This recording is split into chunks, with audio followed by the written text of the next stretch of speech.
साथियों, जय हिंद, जय भारत। मैं मदन लाल आज़ाद, संस्थापक संयोजक ठगी पीढ़ी जमाकर्ता परिवार और all India bike board taxi union. आज दिनांक, खांसी बहुत हो रही है पंडित जी, क्या करें। आज दिनांक 21 दिसंबर 2024 को आपके समक्ष प्रस्तुत हूँ राजधानी दिल्ली से। मेरे साथ हैं हमारे संगठन ठगी पीढ़ी जमाकर्ता परिवार तप जप के राष्ट्रीय महामंत्री आदरणीय अशोक जी मुदगल साहब और हमारे मंडल अध्यक्ष अलीगढ़ वीरेंद्र सिंह जी अभी पहुंचने वाले हैं। और जलगांव महाराष्ट्र की 8 महिला साथियों की टीम अभी विदा करके आया हूं मैं। साथियों, थोड़ा सा स्वास्थ्य ठीक नहीं है, गड़बड़ है स्वास्थ्य में काफ़ी, इसलिए कल भी वीडियो नहीं बना सके। परसों भी शायद नहीं बनाया था, लखनऊ वाले से ही काम चला लिया था। लेकिन आज वीडियो बनाना जरूरी था, चूंकि साथी बेचैन हैं कि वीडियो क्यों नहीं बना रहे, कोई बात क्यों नहीं बता रहे। तो साथियों, आज बताऊंगा बहुत काम की खबर आपको, बहुत महत्वपूर्ण खबर जो देश के 42 करोड़ ठगी पीड़े जमाकर्ता परिवारों से, निवेशकों के भुगतान से और एजेंट साथियों के सुरक्षा सम्मान से जुड़ी हुई है। इसलिए पूरा वीडियो तमाम साथी ध्यान से सुनेंगे। कोई बात समझ में ना आए तो 2-3 बार सुनेंगे, और इस वीडियो में समझ ना आए तो पीछे के वीडियो देख लेंगे। मैं आमतौर पर इस तरह की बातें आपको बताता रहता हूं।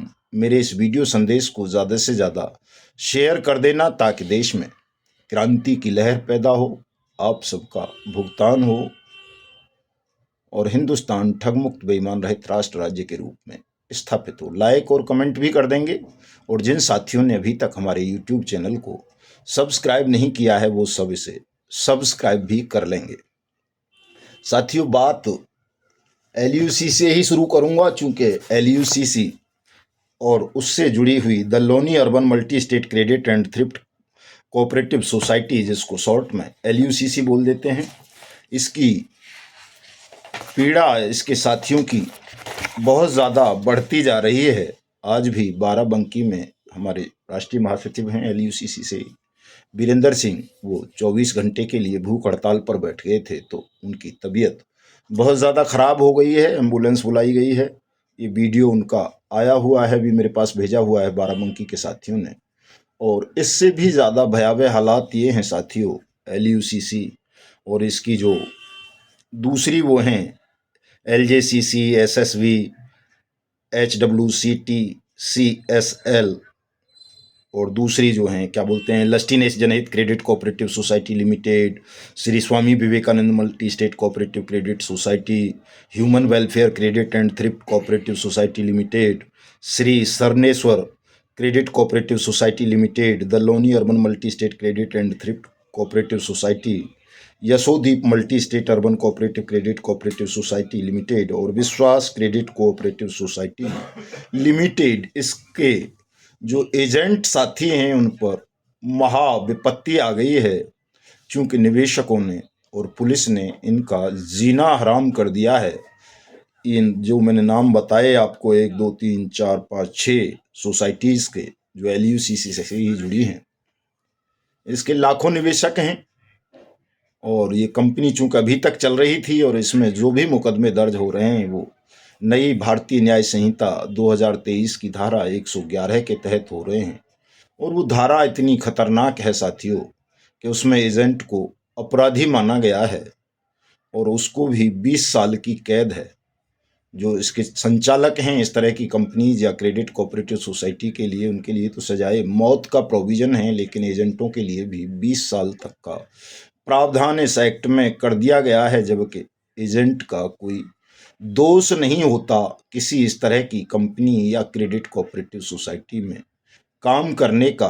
एजेंट तो बेरोजगार भोला भाला व्यक्ति होता है, और वो बेरोजगारी के कारण पेट पालन और परिवार के लालन पालन के लिए ऐसी कंपनीज के झांसों में आ जाता है। क्योंकि इनका सरकार प्रचार प्रसार करती है, सरकार इनको लाइसेंस प्रदान करती है, और उन लाइसेंसों को दिखाकर बड़े बड़े हीरो हीरोइंस, क्रिकेटर, अन्य सेलिब्रिटीज़ के बयानों को और इन जो कंपनियों का वो प्रचार प्रसार करते हैं उनको दिखा दिखाकर ठग एजेंट्स को फंसा लेते हैं अपने जाल में, और एजेंट के मार्फत वो जन सामान्य के धन को हड़प लेते हैं और जब धन जन सामान्य का धन डूबता है इस तरह की कंपनीज या क्रेडिट कोऑपरेटिव सोसाइटी में, तो वो ठगों तक तो पहुंच नहीं पाते, उनका पहला टारगेट एजेंट साथी हो जाते हैं।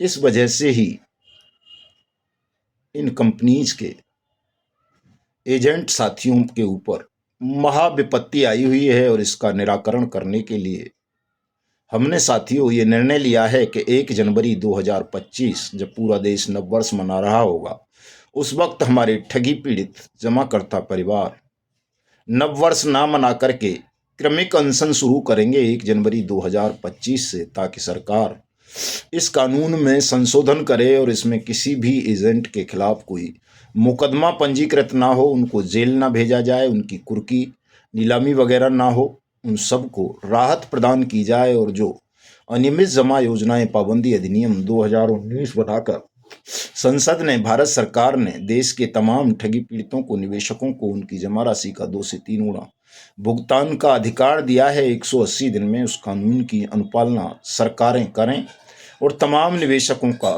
पैसा दें।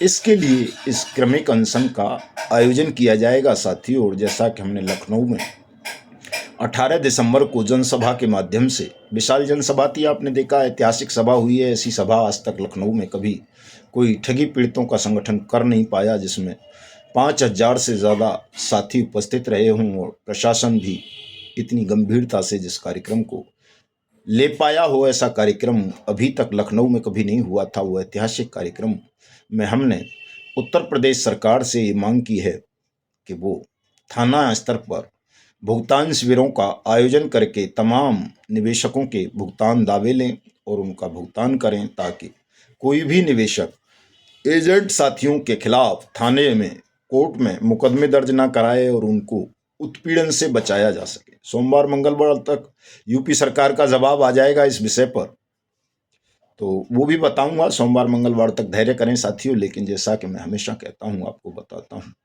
कि हम जो भी कह रहे हैं, कर रहे हैं, वो हम अपनी इच्छा से नहीं कर रहे हैं, आपके वेलफेयर के लिए कर रहे हैं। और हमारा देश वेलफेयर स्टेट है, वेलफेयर कंट्री है। आपके साथ कहीं कोई ठगी हुई है, कोई आपराधिक घटना हुई है, तो आपका कल्याण करना, आपकी सुरक्षा करना, आपकी क्षतिपूर्ति करना प्रत्येक राज्य का और केंद्र सरकार का उत्तरदायित्व है। उनको इस उत्तरदायित्व का आभास कराने के लिए वो इस उत्तरदायित्व का निर्वहन करें। हम लगातार देश भर में आंदोलन कर रहे हैं। 1 सितंबर से तो लगातार आंदोलन चल रहा है हमारा।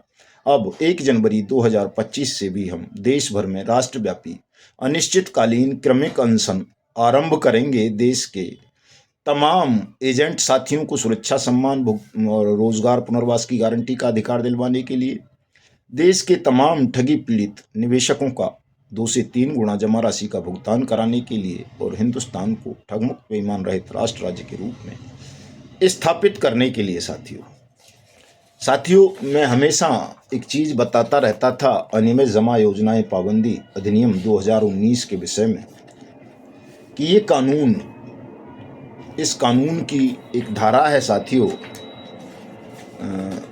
वो ये कहती है कि कोई ऐसा वो हो, क्या बोलते हैं, अपना ठगी प्रकरण जिसमें कई राज्यों के लोग पीड़ित हों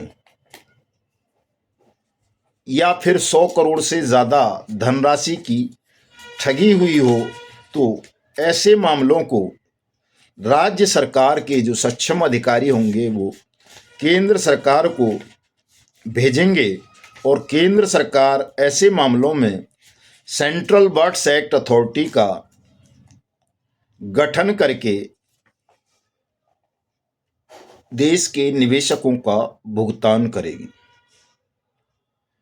धारा 30 है इस अविनियमित निक्षेप स्कीम पाबंदी अधिनियम 2019 बर्ड्स एक्ट 2019 की। वो धारा 30 में ये कहा गया है कि धारा 29 के अधीन या अन्यथा सूचना की प्राप्ति पर यदि सक्षम प्राधिकारी के पास ये विश्वास करने का कारण है कि अपराध किसी ऐसी निक्षेप या स्कीमों से संबंधित है जिनमें संलिप्त निक्षेपकर्ता, निक्षेप लेने वाले या अंतर्वलित संपत्तियां भारत में एक से अधिक राज्यों या संघ राज्य क्षेत्रों में या भारत से बाहर अव्यवस्थित हैं और अंतर्वर्लित रकम का कुल मूल्य इतना अधिक है कि वो महत्वपूर्ण रूप से लोकहित को प्रभावित करती है, वहां सक्षम प्राधिकारी उस मामले को केंद्रीय अन्वेषण ब्यूरो यानी सीबीआई को द्वारा जांच कराए जाने के लिए केंद्रीय सरकार को निर्दिष्ट करेगा।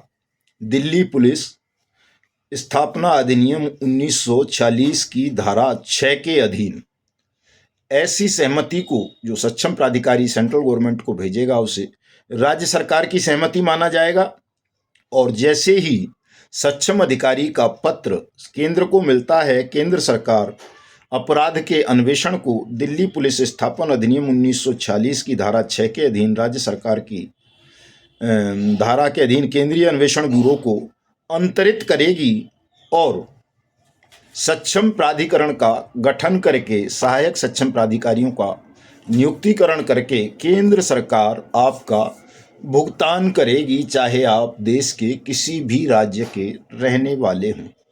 सेंट्रल गवर्नमेंट ने इस ओर कदम बढ़ा दिया है साइंस सिटी और केबीसीएल कल्पतरू के मामलों को लेकर के। ईडी सेंट्रल गवर्नमेंट की एजेंसी है। ईडी और सीबीआई दो ही ऐसी एजेंसियां होने को तो सेबी भी है, लेकिन सेबी एक ऑटोनोमस बॉडी है और सेबी और सीआरसी कोई भुगतान एजेंसी नहीं है। उनको कॉम्पिटेंट अथॉरिटी तो बनाया जा सकता है बट्स एक्ट की सरकार चाहे तो, लेकिन उनके पास इतने संसाधन नहीं है। सीआरसी और सेबी के पास आप सबको पता है कि वो तो ऊँट के मुंह में जीरा वाली बात होती है, ना उनके पास संसाधन होते हैं ना स्टाफ होता है। वो उन मामलों में भी पीड़ितों का भुगतान नहीं कर पाए। जो मामले उन्हें सुप्रीम कोर्ट ने सौंपे थे वो मामले भी वर्षों से लंबित हैं, लेकिन ईडी और सीबीआई और एक SFIO serious fraud investigation organisation, ये तीन एजेंसी भारत सरकार की ऐसी हैं कि इनमें अगर सेंट्रल बर्ड्स एक्ट अथॉरिटी का गठन भारत सरकार कर दे तो ये देश के उन तमाम ठगी पीड़ितों का भुगतान कर सकती हैं आवेदन लेकर उनकी जमा राशि का 2 से 3 गुना, जिन कंपनीज या क्रेडिट कोऑपरेटिव सोसाइटी की प्रॉपर्टी खाते देश के कई राज्यों में या देश के बाहर थे। ऐसे बहुत सारे मामले हैं, चाहे वो साईं प्रसाद का मामला हो, साइंस सिटी का हो, केबीसीएल का हो, बाइक बोर्ड का हो, समृद्धा जीवन का हो, गरिमा का हो, लोकहित का हो, आदर्श का हो, और आपका माइक्रो फाइनेंस का हो, जीएन गोल्ड का हो, विश्वामित्रा का हो, अल्केमिस्ट का हो, करम भूमि का हो, रोज वैली का हो, पिनकॉन का हो, या Janshakti multi state trinity cooperative society हो, जेकेबी हो या ट्रिनिटी हो। ये तमाम लगभग मतलब 1 लाख से ऊपर ऐसी कंपनीज या multi state credit cooperative society हैं इंक्लूडिंग जीसीए और टोगो रिटेल मार्केटिंग वगैरह, विश्वास ट्रेडिंग वगैरह, कि ये सब मल्टी स्टेट स्कैम हैं और इनमें हज़ारों करोड़ रुपए की रकम को ठगा गया है। इसलिए ये तमाम मामले सेंट्रल गवर्नमेंट की बर्ड्स एक्ट अथॉरिटी के अधीन आते हैं और सरकार को इन सब में ईडी या एसएफआईओ या सीबीआई के अंतर्गत या जो अलग से इन्होंने एक और डिपार्टमेंट बनाया है इसको लुक आफ्टर करने के लिए, वहाँ अथॉरिटीज़ का गठन करना चाहिए, आवेदन लेने चाहिए और आप सबकी जमा राशि का भुगतान करना चाहिए। ये जो देख रहे हैं आप, एक खबर है साइंस सिटी की तरह कल्पतरू ग्रुप के निवेशकों की जमा पूंजी होगी वापस। बहुत अच्छी खबर है, सरकार को ये करना चाहिए, चूंकि जब सरकार ने ईडी के मार्फत या सीबीआई के या एसएफआईओ या कोई एसओजी गठित करके अपने अंडर में जनता के धन से प्राप्त ठगों की पूंजी को अपने कब्जे में लिया है, तो सेंट्रल गवर्नमेंट का ये प्रथम कर्तव्य बनता है कि वो निवेशकों की जमा राशि जल्दी से जल्दी बर्ड्स एक्ट 2019 के अंतर्गत उन्हें वापस कर दे। तो ये जो आप देख रहे हो, शायद प्रधानमंत्री को समझ में आ गया है कि ईडी जो भी पैसा जब्त कर रही है खाते या प्रॉपर्टीज़ के माध्यम से, वो पैसा हमें सेंट्रल गवर्नमेंट को, लोगों को वापस कर देना चाहिए। तो साइंस सिटी के मामले में और कल्पतरू केबीसीएल के मामले में सेंट्रल गवर्नमेंट ने ये पहल कर दी है कि ईडी लोगों की निवेश राशि को उन्हें वापस करेगी आवेदन लेकर बर्ड्स एक्ट 2019 के अंतर्गत। लेकिन साथियों, सहारा समूह से जुड़ा हुआ मामला है, उसके मामले में सुप्रीम कोर्ट को भी मैनेज करते हुए केंद्र सरकार ने सीआरसी रिफंड पोर्टल लॉन्च कर दिया जो गैर कानूनी था पूरी तरह से। बाट्स एक्ट 2019 बन जाने के बाद कोई भी इस तरह का पोर्टल लॉन्च नहीं किया जा सकता। आपको बाट्स एक्ट अथॉरिटीज़ का गठन करना चाहिए, सहायक सक्षम अधिकारियों का नियुक्तिकरण करना चाहिए और उनके यहाँ आवेदन करवाने चाहिए जनता के। चूंकि ये परमानेंट एक्ट है तो परमानेंट विंडो रहनी चाहिए, परमानेंट अदालतें लगनी चाहिए, परमानेंट सुनवाई होनी चाहिए।